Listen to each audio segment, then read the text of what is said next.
One of the greatest obstacles to crafting health and wellness is identifying and controlling inflammation. It's at the core of all complex and chronic diseases, and it's the driving mechanism that underlies the most common symptoms that people like you struggle to overcome. Join us as we explore cutting-edge science and research to give you the information and tools you need to create the quality of life you want and deserve. And now, here is the host of Inflammation Nation, Dr. Stephen Noseworthy. Hey guys, we're in part 13 of the functional health, or I should say the functional hierarchy of health, where we're talking about a framework that helps us sort out what problems are more important to fix earlier than others. And note that I said earlier, not that we wouldn't address them or wouldn't get to them at some point. And what I mean by that is, since our bodies are designed with some functions that are more fundamental than others, it makes sense to fix those more fundamental things before we focus on things that are less fundamental. And it doesn't mean that those less fundamental things are less important in the larger scheme of things, just that some things are more urgent than others. And perhaps that's the best way to state this or to talk about this, where urgency and importance are two dimensions of, let's call it, clinical problem solving. These two dimensions have to be considered when deciding which problems to fix first, second, third, and so on.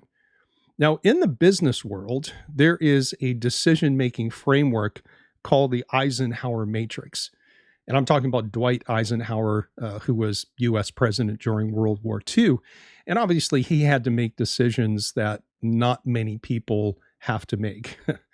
Now, Eisenhower prioritized his tasks on a daily basis by evaluating them on the combination of urgency and importance, obviously as it relates to the long-term goal of stopping Hitler. And it's important to know that this only makes sense if you have a long-term goal that matters more than anything else.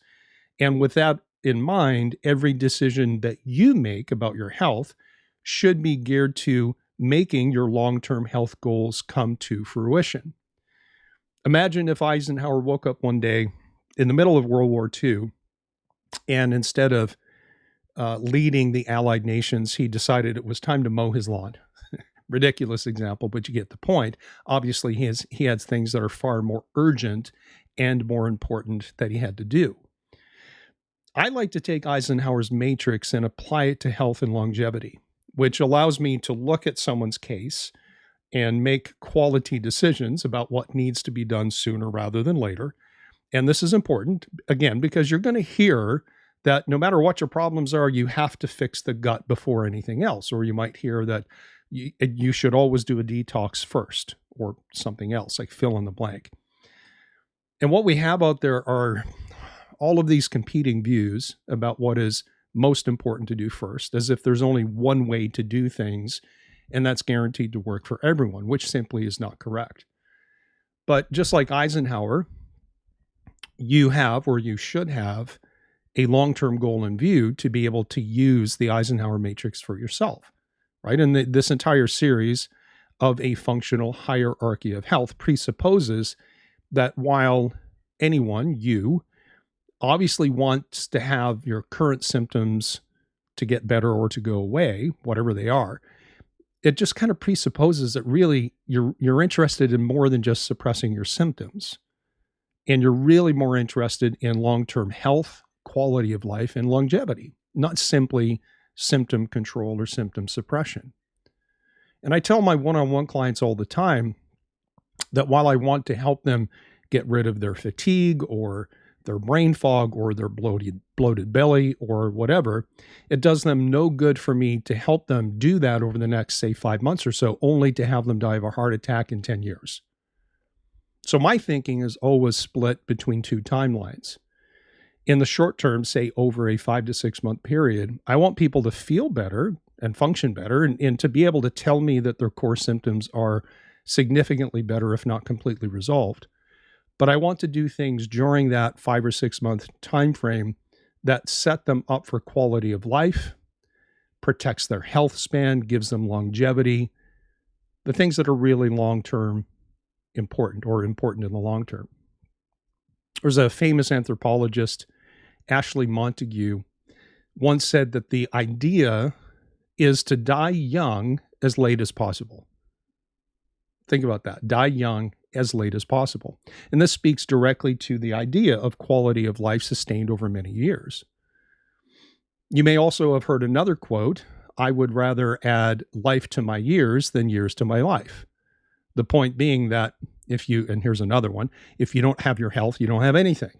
And that last quote is from a famous former NFL player turned head coach, Chuck Pagano. So my advice to you is to ask yourself, what are you focused on?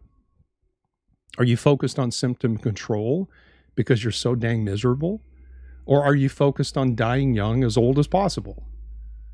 If the former, being controlling symptoms, then honestly, maybe conventional medicine and pharmaceuticals are what you're looking for. Nothing can suppress your symptoms quickly like medications can. But medications won't do that without, in most cases, some kind of long-term consequence, and perhaps some short-term ones as well.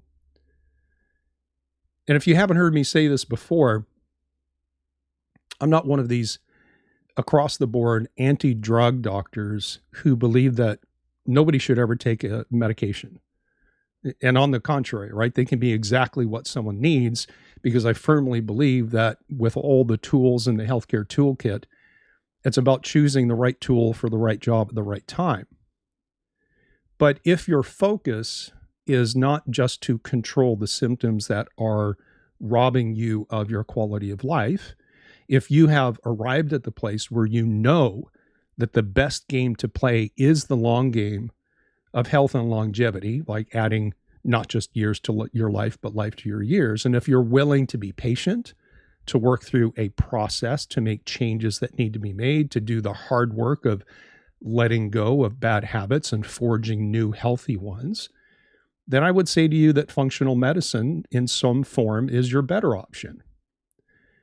But as this entire series proposes, where do you start when it seems like everything has hit the fan?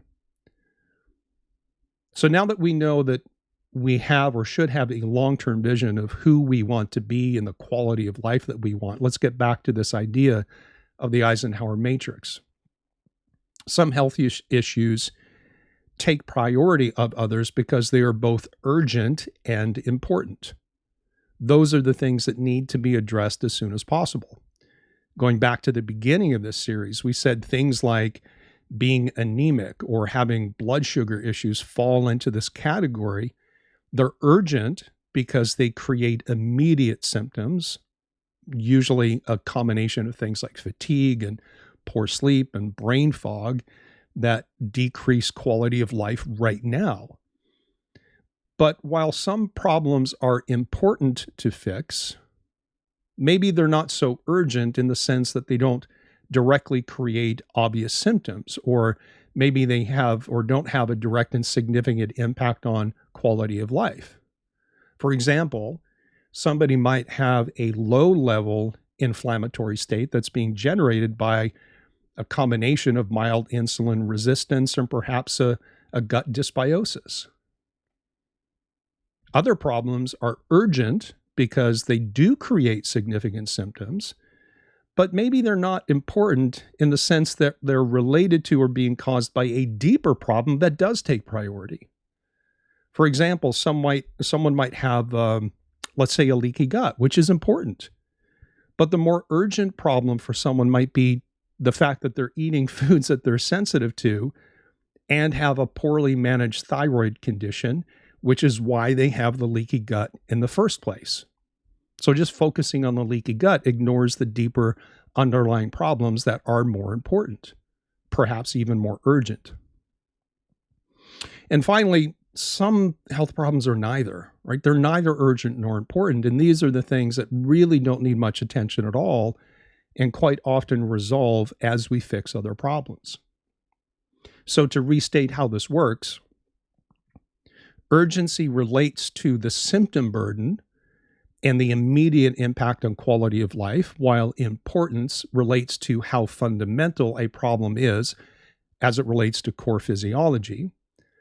whether or not a problem is a primary underlying cause or is a secondary problem being caused by something else that's more fundamental or more important. Which brings me to the gut, because that's the next thing in our list of the hierarchy. In many cases, the gut is both urgent and important. Problems like SIBO, or small intestinal bacterial overgrowth, or irritable bowel, IBS, Crohn's, or ulcerative colitis, which are autoimmune irritable bowel diseases. Sometimes it's urgent but not so important. The gut, I mean. Like when someone's gut symptoms are created by a bad diet. It's more important to fix your diet before you think about, fixing your gut, so to speak.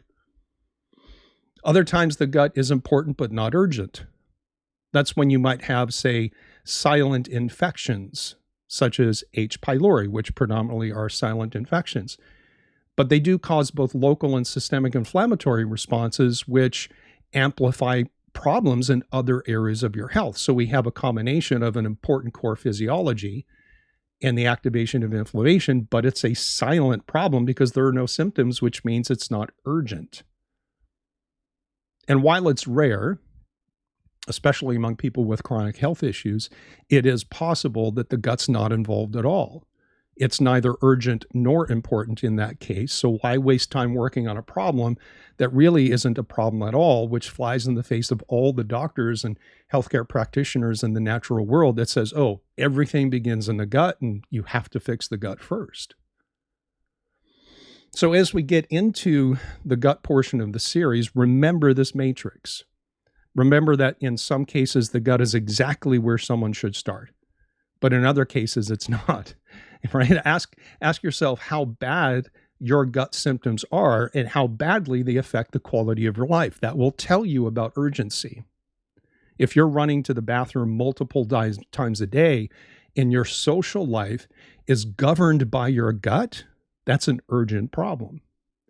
And if your gut issues are a dominant theme, and you find out that when your gut is off, everything else gets worse in response, then your gut is probably important as well as being urgent.